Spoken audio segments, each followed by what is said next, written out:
پھر حیا نے بے یقینی سے زیر لب دہرایا، وہ ششدر سی جہان کو دیکھ رہی تھی۔ کوئی کام ہے؟ وہ بے مشکل ضبط کر کے بولا۔ حیا نے دھیرے سے نفی میں سر ہلایا، اس میں بولنے کی سکت نہیں رہی تھی۔ تو میری شکل کیا دیکھ رہی ہو؟ جاؤ۔ وہ شانے چھٹک کر پلٹا۔ لڑکی بھی ایک اچٹتی نگاہ اس پر ڈال کر مڑ گئی۔ استقلال اسٹریٹ پر لوگوں کا ریلا آگے بڑھتا گیا۔ جہان سکندر اور اس لڑکی کے پیچھے بہت سے لوگ اس سمت جا رہے تھے۔ کتنی ہی دیر وہ ساکت کھڑی بہت سے سروں کی پشت کے درمیان اور ان دونوں کو دور جاتے دیکھتی رہی۔ اس کی پلکیں جھپکنا بھول گئی تھیں۔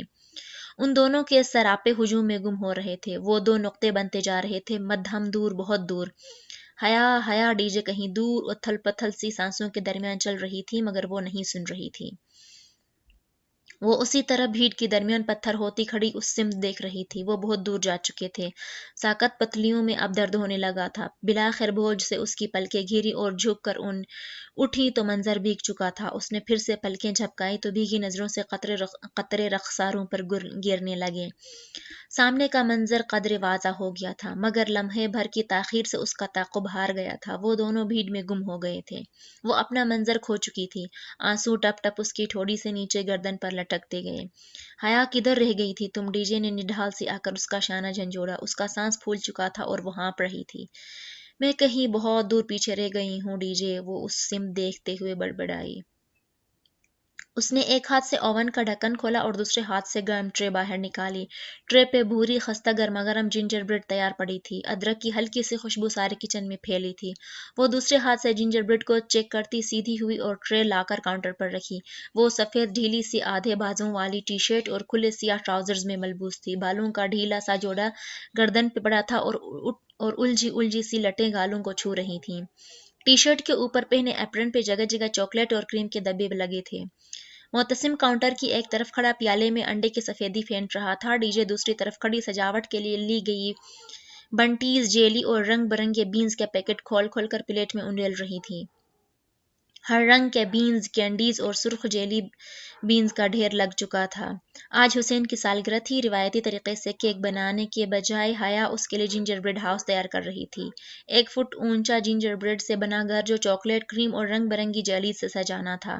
وہ پچھلے 4 گھنٹے سے لگی ہوئی تھی اور بالآخر اس کی جنجر بریڈ کے 6 ٹکڑے بیک ہو چکے تھے، 4 دیواروں کے لیے اور 2 مخروطی چھت کے لیے۔ آؤ اب اس کو جوڑتے ہیں، اس نے کہا تو معتصم جو آئسنگ بنا چکا تھا پیالہ رکھ کر اس کی طرف آیا۔ ڈی جے اب ایک دیوار اٹھا کر اس میں سے مستطیل دروازہ کاٹ رہی تھی۔ حیا اور معتصم نے احتیاط سے 2 دیواریں متصل کھڑی کیں اور ان کے جوائنٹ پہ بطور غم مخصوص سیرپ لیپ لگایا۔ پھر بہت آہستہ سے دونوں نے اپنے ہاتھ ہٹائے۔ دیواریں سیدھی کھڑی رہیں، سیرپ نے ان کو چپکا دیا تھا۔ زبردست، وہ پرجوش سی ہو گئیں، ان کا گھر بن رہا تھا۔ یہ خیال ہی اس کی ساری تھکاوٹ بھگا کر لے گیا۔ وہ دونوں اب اگلی دیوار جوڑنے لگے۔ حیا کے ماتھے پہ جھولتی لٹ بار بار آنکھوں کے سامنے آتی، وہ بار بار ہاتھ سے اسے پیچھے ہٹاتی۔ پوروں پہ لگے چاکلیٹ سیرپ کے دبے اس کے رخسار پر لگ گئے، مگر پرواہ اسے نہیں تھی۔ 4 دیواری بن گئی تھی۔ اب انہوں نے 2 مستطیل ٹکڑوں کو اوپر الٹے وی کی طرح رکھا اور جوڑ پہ سیرپ لگایا۔ کافی دیر بعد انہوں نے اپنے ہاتھ اٹھائے، چھت برقرار رکھی۔ سیرپ سوکھنے لگا تھا، چھت مزید مضبوط ہوتی گئی۔ حیا تم گریٹ ہو۔ وہ بھورا سا رنگ گھر بنا رنگ یا آرائش کے اتنا پیارا لگ رہا تھا کہ معتصم بے حد ستائش سے بولا۔ مجھے پتہ ہے، وہ دھیرے سے ہنسی۔ وہ تینوں اب الا بلا کینڈیز، بنٹیز اور جیلیز سے دیواروں کی سجاوٹ کرنے لگی۔ وہ ہر ڈیکوریشن کے ٹکڑے کے پیچھے ذرا سا سیرپ لگا کر اسے دیوار سے چپکا دیتے۔ بھورے گھر پہ جگہ جگہ سرخ، سبز اور نیلے بٹن کے مانند آنکھیں ابھرنے لگی تھیں۔ ذرا سی دیر میں گھر سج گیا تھا۔ ڈی جے نے سفید کریم سے کھڑکیوں کی چوکور چوکھٹیں بنا دی اور اندر نیلی کریم کا رنگ بھر دیا۔ اب استنبول کی برف باری کا مزہ اپنے گھر کو بھی چکھائیں۔ حیا آئسنگ، شوگر اور چھلنی لے آئی۔ اس نے سفید سوکھے آٹے کی شکل کی آئسنگ شوگر چھلنی میں ڈالی اور گھر کے اوپر کر کے چھلنی آہستہ آہستہ ہلانے لگے۔ چھلنی کے سوراخوں سے سفید زرے نیچے گرنے لگے۔ بھورے گھر پہ برف باری ہونے لگی اور ایک ہلکی سی سفید تہ چاکلیٹ سے ڈھکے گھر پہ بیٹھنے لگی۔ حیا کا جنجر بریڈ ہاؤس تیار تھا۔ اس نے احتیاط سے ٹرے اٹھائی، گھر برقرار رہا اور اس کے 4.5 گھنٹوں کی محنت کا ثمر تھا۔ کسی سالگرہ کی تقریب سے پہلے حیا سلیمان نک سک سے تیار نہ ہو، حیرت انگیز بات تھی، مگر آج اس کی تیاری وہی گھر تھا۔ اسے اپنے رف فلیے ایپرن اور چہرے پہ لگے دھبوں کی پرواہ نہیں تھی. اس کی ساری توجہ ٹرے میں رکھے جنجر بریڈ ہاؤس پہ تھی. وہ ڈی جے اور معتصم کے پیچھے چلتی کامن روم میں داخل ہوئی. وہاں فاصلے فاصلے پر گول میزوں کے گرد کرسیوں کے پھول بنے تھے. درمیانی میز پہ گفٹس اور حسین کا لایا ہوا کیک رکھا تھا. 12 ممالک کے ایکسچینج اسٹوڈنٹس آ چکے تھے اور وہ کوئی سرپرائز پارٹی نہ تھی. سو حسین کی بڑی میز کے پیچھے کھڑا ہنستا ہوا ٹالی کا گفٹ لینے کی کوشش کر رہا تھا جسے ٹالی بار بار پیچھا کر رہی تھی. سرپرائز! حیا نے پکارا تو سب نے ادھر دیکھا. معتصم اور ڈی جے کے پیچھے وہ چوکھٹ پہ کھڑی تھی. دونوں ہاتھوں میں اٹھائی ٹرے میں وہ فیری ٹیل ہاؤس رکھا تھا اور حیا کو پتا تھا وہ ہینسل اور گریٹل کے جنجر بریڈ ہاؤس سے زیادہ خوبصورت تھا. واو! بے اختیار بہت سے لبوں سے ستائش نکلی. حیا تم نے میرے لیے اتنا کیا. حسین بے حد متاثر ہوا تھا. اس نے مسکراتے ہوئے شانے اچکائے. وہ دروازے میں کھڑی تھی. دروازہ آدھا کھلا تھا اور سردی اندر آ رہی تھی.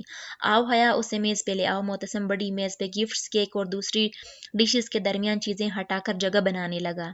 سردی کی لہر دروازے سے اندر گھس رہی تھی. اس نے بائیں ہاتھ میں ٹرے پکڑے دایاں ہاتھ بڑھا کر دروازہ دھکیلنا چاہا. وہ بدقسمتی کا لمحہ تھا.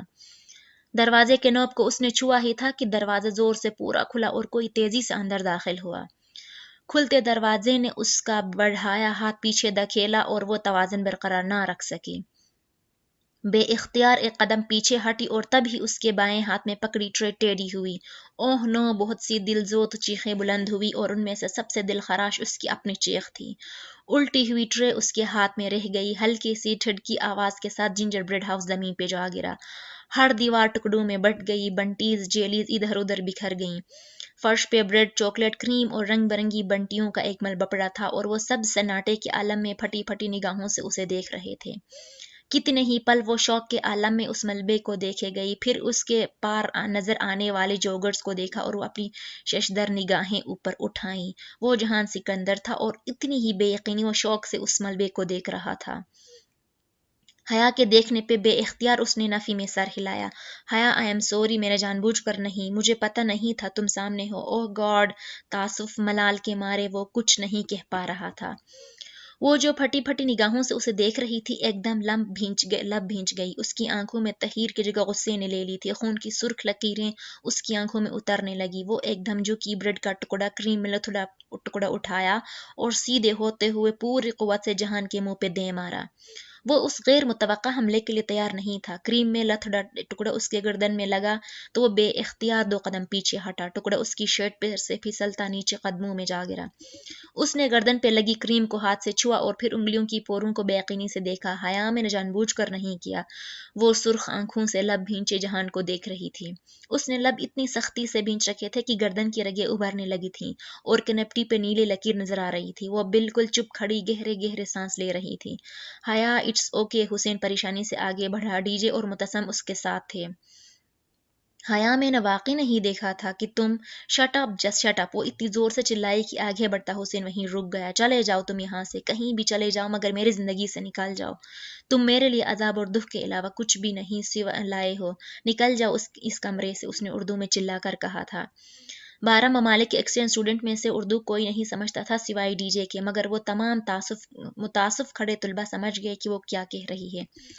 حیا جہان کی آنکھوں میں دکھ ابھرا. میرا نام بھی مت لو. اس نے گردن کے گرد بندے ایپرن کی ڈوری ہاتھ سے نوچی. ایپرن ایک طرف اتار پھینکا اور بھاگتی ہوئی باہر نکل گئی. سیڑھیوں کے اوپر لگا بلب اس کے آتے ہی جل اٹھا تھا. وہ تیزی سے چکردار سیڑھیاں اترنے لگیں. آنسو اس کے چہرے پہ بہہ رہے تھے. آخری سیڑھی پھلانگ کر وہ اتری اور برف سے ڈھکی گھاس پہ تیز تیز چلنے لگی. باہر تیز سرد ہوا تھی. ہلکا ہلکا سا کوہر ہر سو چھایا تھا. وہ سینے پہ بازو لپیٹے سر جھکائے روتی ہوئی چلی جا رہی تھی اور اسے پتا تھا کہ وہ ایک جنجر بریڈ ہاؤس کے لیے نہیں رو رہی. پہاڑی کی ڈھلان اتر کر سامنے سبانجی کی مصنوعی جھیل تھی. جھیل اب خاصی پگھل چکی تھی، پھر بھی فاصلے فاصلے پہ بڑے بڑے برف کے ٹکڑے تیرتے نظر آ رہے تھے. وہ جھیل کے کنارے رک گئی. تیز دوڑنے سے اس کا سانس پھول گیا تھا. پتلی ٹی شرٹ میں سردی لگنے لگی تھی. ڈھیلا جوڑا آدھا کھل کر کمر پہ گر گیا تھا. وہ تھکی ماندی سی گھاس پہ بیٹھ گئی اور سلپر سے پاؤں نکال کر ٹھنڈے پانی میں ڈال دیے. وہ خود اذیتی کی انتہا تھی. گھٹنوں کے گرد بازو لپیٹ کر سر نیچے جھکا کر وہ ایک دم سے بہت پھوٹ پھوٹ کر رونے لگی.